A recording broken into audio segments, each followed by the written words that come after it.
Fala pessoal, sejam todos bem-vindos. Vamos aqui para mais um conteúdo, mais uma notícia trazendo para vocês as últimas informações diretamente de Brasília. Vamos aqui com comentários do canal Revista Oeste, já deixando os créditos ao canal do Revista Oeste na plataforma do YouTube. Se não é inscrito no canal, se inscreva, deixe seu like, seu comentário, que isso faz uma enorme diferença para a gente aqui dentro da plataforma. O YouTube entende que o conteúdo é relevante e entrega para mais pessoas. Então, o seu like, o seu comentário faz uma enorme diferença para a gente aqui dentro da plataforma. E não se esqueçam de comentar aí de qual cidade vocês estão nos assistindo. Agora, bora para o conteúdo.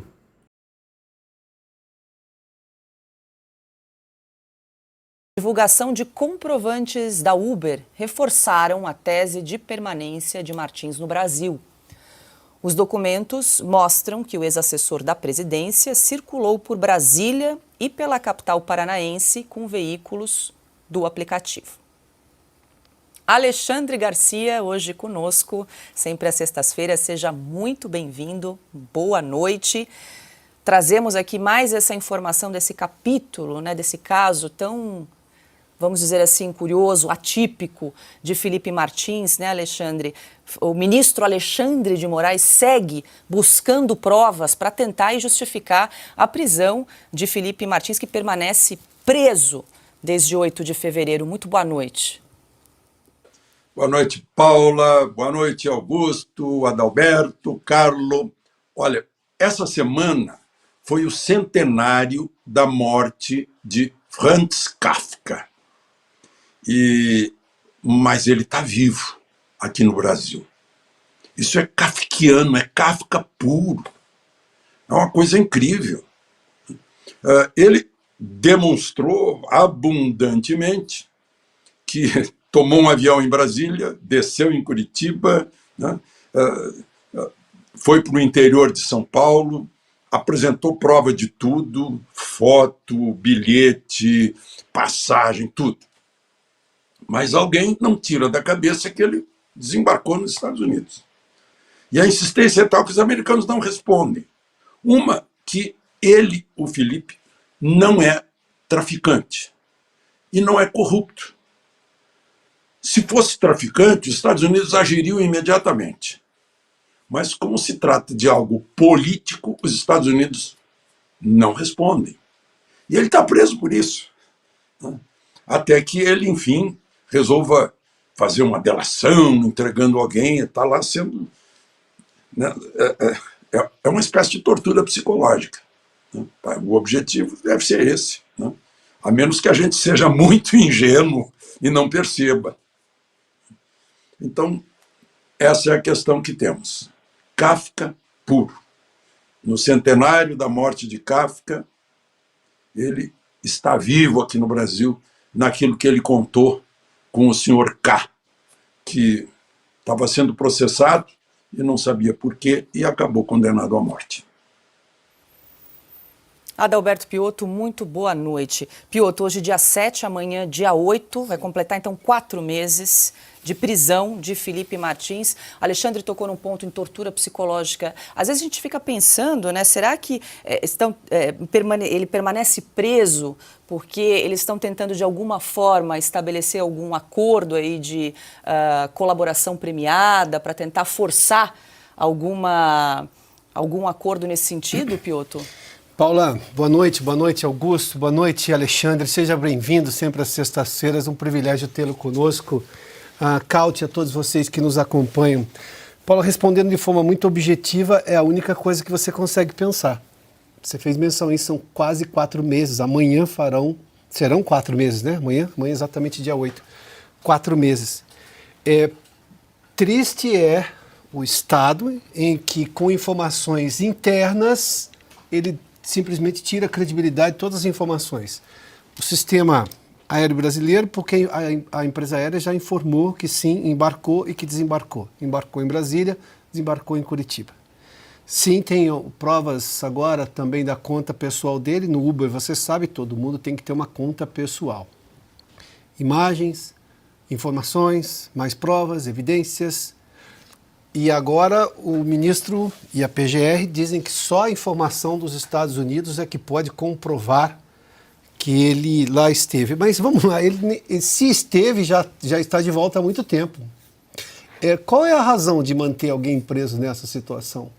Qual é o motivo que não, isso sugere de forma muito evidente, em que se tente com tortura psicológica que ele comece a falar o que ele obviamente não tem a dizer, que ele comece a dizer alguma coisa que interessa aos investigadores ouvir, mas não necessariamente seja verdade.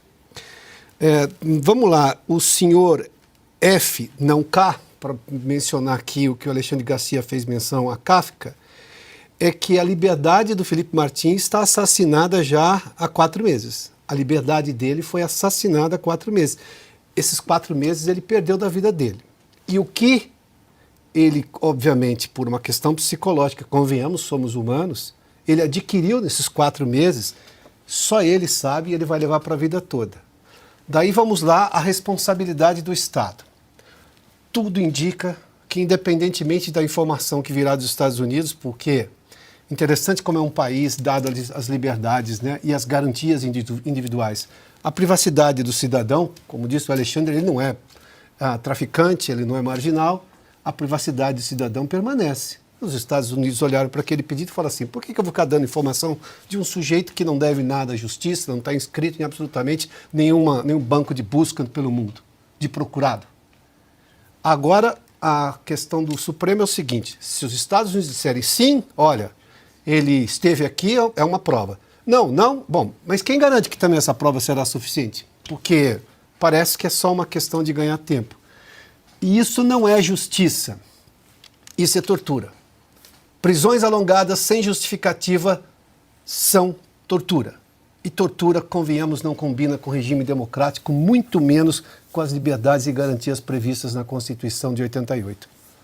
Augusto, quero destacar aqui o Sérgio Oliveira no nosso chat. Nós temos falado muito sobre esse caso e falando sobre a inversão do ônus da prova, né? Nesse caso. A começar disso, né? A começar. E aí o Sérgio Oliveira fala que primeiro se prende, depois busca-se as provas para sustentar a prisão. Pior, é o acusado que tem que produzir as provas para provar sua inocência e nem assim é solto. E aí ele fala, o Congresso é uma vergonha total, pode fechar. Nesse caso, Augusto, o Congresso deveria fazer um barulho maior em relação a essa situação? É mais que abuso de poder. É mais que abuso de poder, é perversidade. Perversidade, perseguição. O ministro Alexandre de Moraes deliberadamente está, como lembrou o Piotr, suprimindo quatro meses da vida de uma pessoa. É isso aí, quem passou pela prisão sabe disso. Primeiro, você não ter prazo para sair é uma tortura. Você ficar 4 meses depois de comprovada a inocência, aí é crime. É crime, não é erro judicial. É uma chicana produzida para punir um inimigo político. É disso que se trata, na cabeça do juiz. Agora, o Procurador-Geral da República poderia agir com menos cinismo. Ele não deveria entrar no jogo que o Supremo vem praticando há 5 anos. Ele disse, ele justificou o recurso do Alexandre de Moraes, ele quer acionar o Ministério da Justiça. Como sabemos, o Lewandowski é um especialista em caçada de bandidos, né? Como aconteceu com os 2 que fugiram do presídio de segurança máxima. Ele foi para lá e os caras passearam pelo Ceará todinho até serem encontrados numa praia lá. Tá? Ele quer que os Estados Unidos, né, forneçam essas informações. Os Estados Unidos não se prestam a isso e vem, não. Agora tem que ter os registros de entrada e saída dos Estados Unidos. O Felipe Martins provou, isso não pode acontecer, é uma inversão criminosa. Ele sobrou para ele o ônus da prova. Ele provou que não saiu do Brasil. Ele provou que o voo foi interno, doméstico, aqui. Então está comprovada a inocência dele. E o procurador-geral deveria exigir enfaticamente a imediata libertação. Ele está num presídio comum, cumprindo uma pena em regime fechado,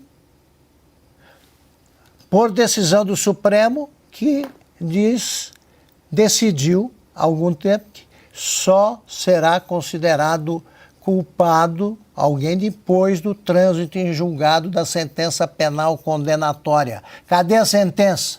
Não há. Cadê o crime? Não há. Não foi julgado por instância nenhuma. E ele está numa prisão que é a prisão particular, né? O presídio particular do Alexandre de Moraes. É isso.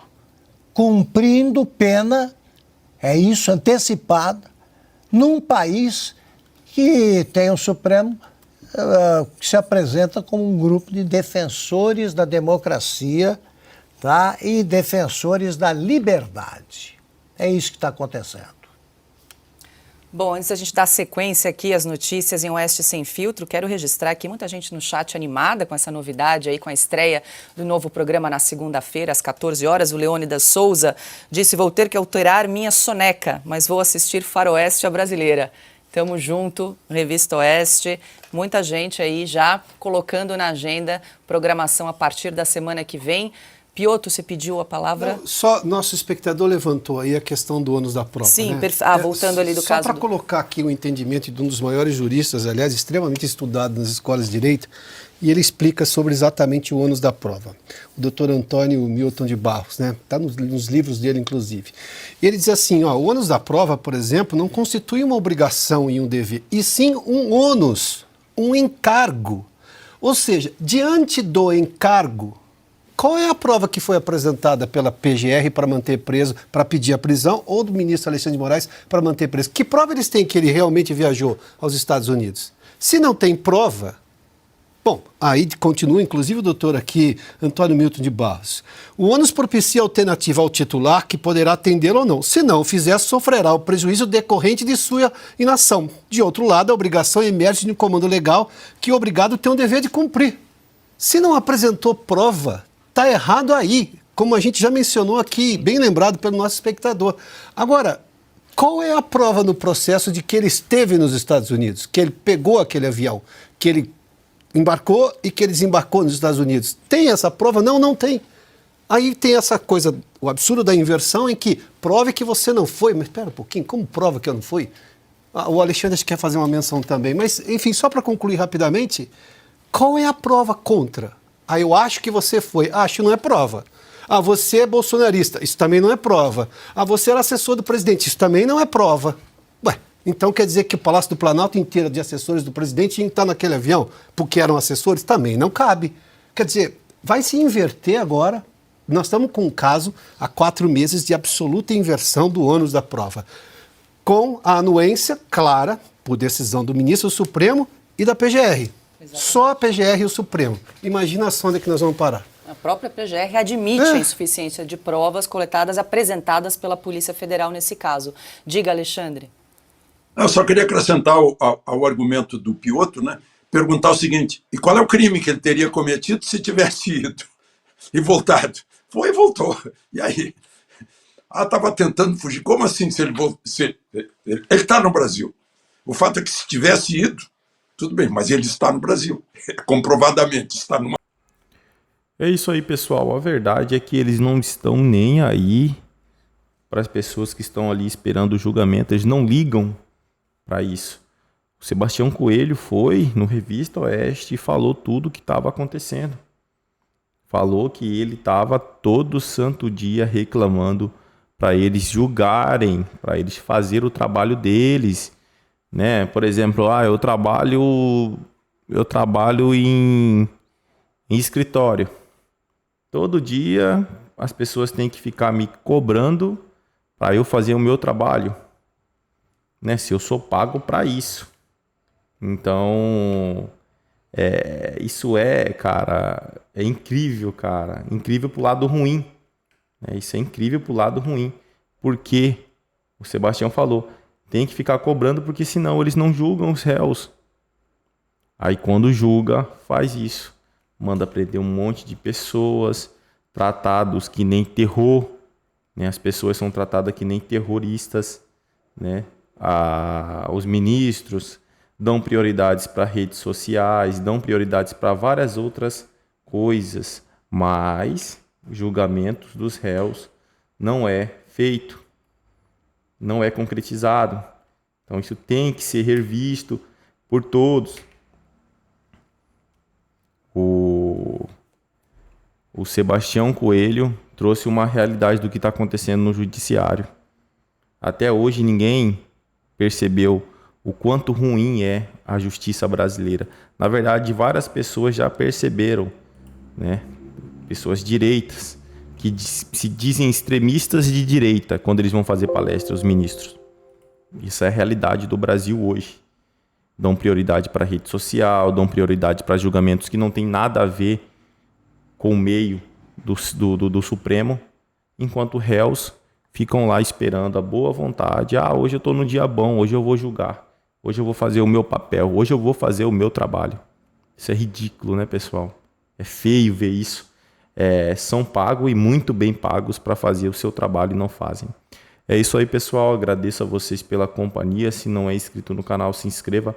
Deixe seu like, seu comentário, que isso faz uma enorme diferença para a gente aqui dentro da plataforma. Desde já agradeço. Valeu.